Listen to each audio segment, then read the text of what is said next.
Assalamualaikum warahmatullahi wabarakatuh.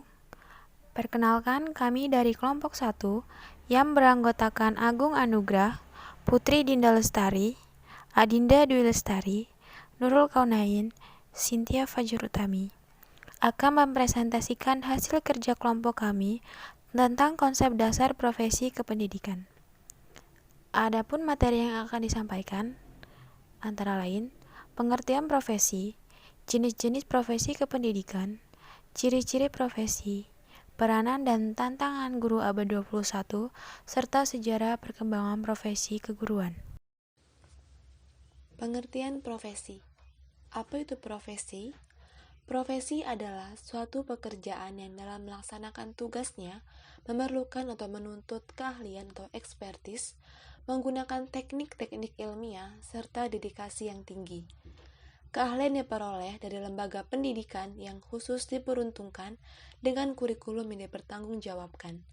Pada pasal 7 ayat 1, Undang-Undang Nomor 14 Tahun 2005 tentang guru dan dosen, bahwa profesi guru dan dosen merupakan bidang pekerjaan khusus yang dilaksanakan berdasarkan prinsip-prinsip, di mana prinsip-prinsip tersebut meliputi memiliki bakat, minat, dan panggilan jiwa, serta idealisme, kemudian memiliki komitmen untuk meningkatkan mutu pendidikan, keimanan, ketakwaan, dan akhlak mulia, memiliki kualifikasi akademik dan latar belakang pendidikan sesuai dengan bidang tugas, memiliki kompetensi yang diperlukan sesuai dengan bidang tugas, kemudian memiliki tanggung jawab atas pelaksanaan tugas keprofesionalan, memperoleh penghasilan yang ditentukan sesuai dengan prestasi kerja, memiliki kesempatan untuk mengembangkan keprofesionalan, serta berkelanjutan dengan belajar sepanjang hayat,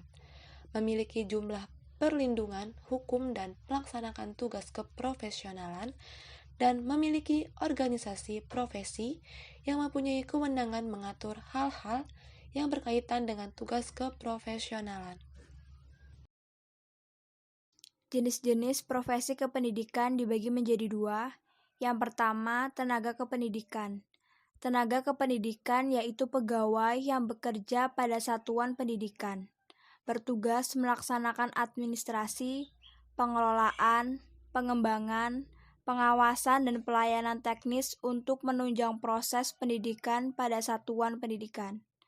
Sedangkan yang kedua adalah tenaga pendidik, yaitu tenaga kependidikan yang berpartisipasi dalam menyelenggarakan pendidikan dengan tugas khusus sebagai pendidik atau pengajar. Ciri-ciri profesi.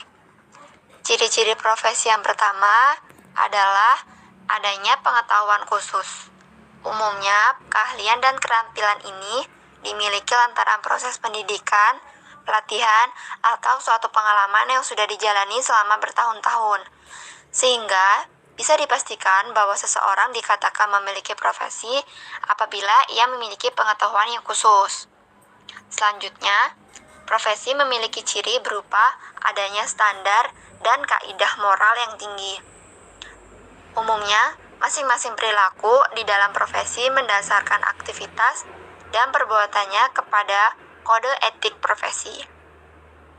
Ciri-ciri yang selanjutnya adalah mengabdi terhadap kepentingan masyarakat. Maksudnya adalah masing-masing pelaksana dari profesi harus meletakkan kepentingan pribadinya dan mengutamakan kepentingan yang terdapat di dalam masyarakat.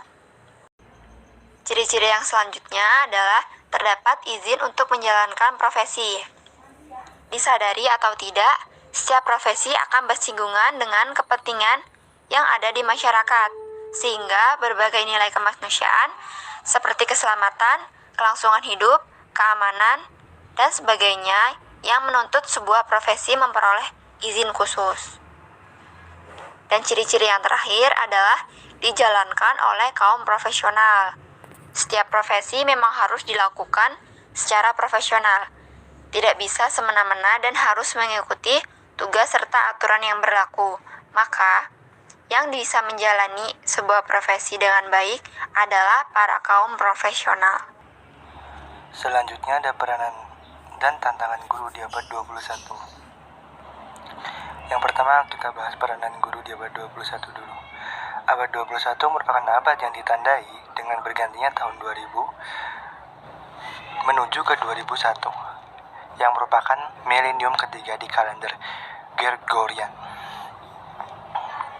Di abad 21 ini, manusia dihadapkan pada permasalahan hidup yang sangat rumit, termasuk kesenjangan mutu pendidikan antar wilayah di belahan dunia manapun.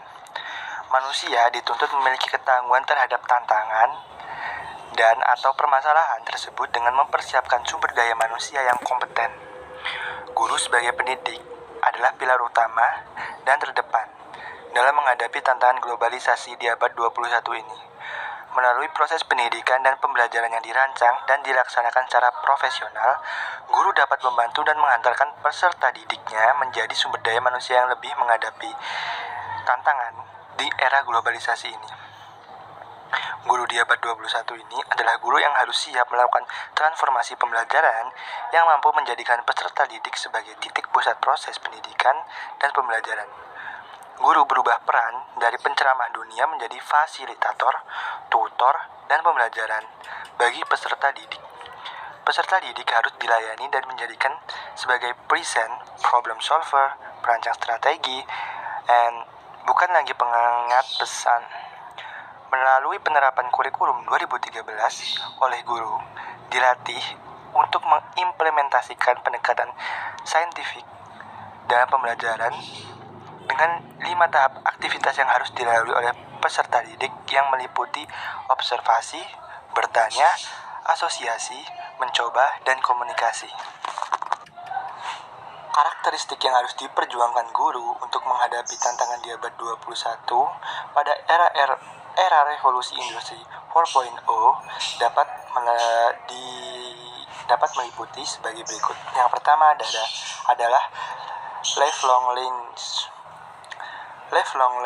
atau pembelajaran seumur hidup adalah aktivitas yang diperlukan atau dilakukan oleh setiap orang. Yang kedua ada kreatif dan inovatif. Yang ketiga ada mengoptimalkan teknologi. Yang keempat ada reflektif. Dan yang kelima ada kolaboratif. Yang keenam ada menerapkan student concrete. Ketujuh, menerapkan pendekatan diferensial. Nah, guru harus memiliki kompetensi yang mudah beradaptasi, kompetensi profesional yang sesuai dengan tuntunan era revolusi 4.0, yakni sesuai dengan bidang dan literasi teknologi informasi komunikasi, di mana pendidik lebih berbasis ITC.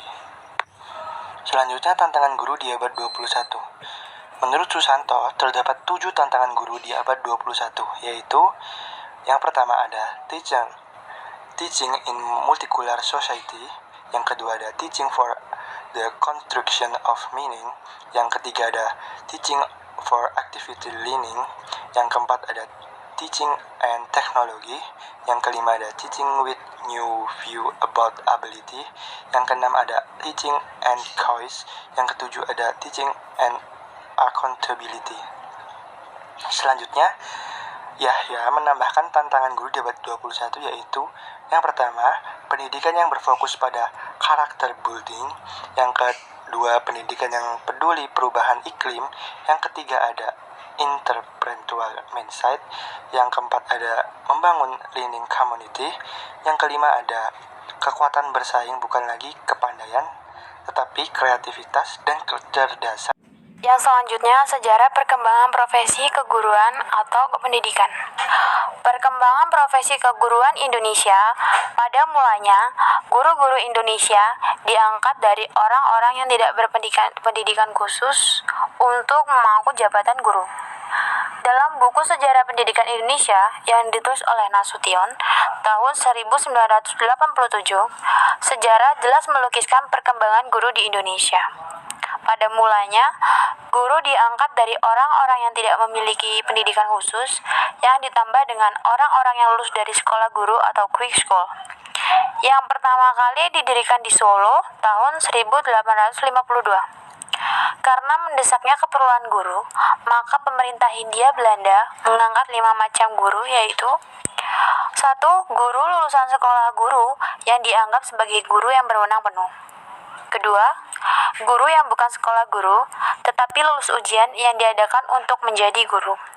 Ketiga, guru bantu, yakni guru yang lulus ujian guru bantu. 4. Guru yang dimagangkan kepada seorang guru senior yang merupakan calon guru. 5. Guru yang diangkat karena keadaan yang sangat mendesak yang berasal dari warga yang pernah mengecap pendidikan.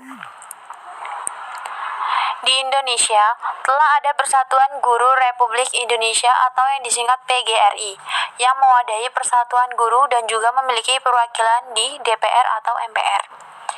Dalam sejarah pendidikan guru Indonesia, guru pernah mempunyai status yang sangat tinggi di masyarakat, mempunyai wibawa yang tinggi, dan dianggap sebagai orang yang serba tahu. Peranan guru saat itu tidak hanya mendidik anak di depan kelas, mendidik masyarakat, tempat masyarakat untuk bertanya, baik untuk memecahkan masalah pribadi maupun sosial. Namun, wibawa guru mulai memudar sejalan dengan kemajuan zaman. Perkembangan ilmu pengetahuan dan teknologi, serta keperluan guru yang meningkat tentang imbalan atau balas jasa. Tugas guru adalah membantu peserta didik agar mampu melakukan adaptasi terhadap berbagai rintangan kehidupan, serta desakan yang berkembang dalam dirinya. Pemberdayaan peserta didik ini meliputi aspek-aspek kepribadian, terutama aspek intelektual, sosial, emosional, dan keterampilan. Tugas mulia ini menjadi berat karena bukan saja guru harus mempersiapkan generasi muda memasuki abad pengetahuan, melainkan harus mempersiapkan diri agar tetap eksis, baik sebagai individu ataupun profesional.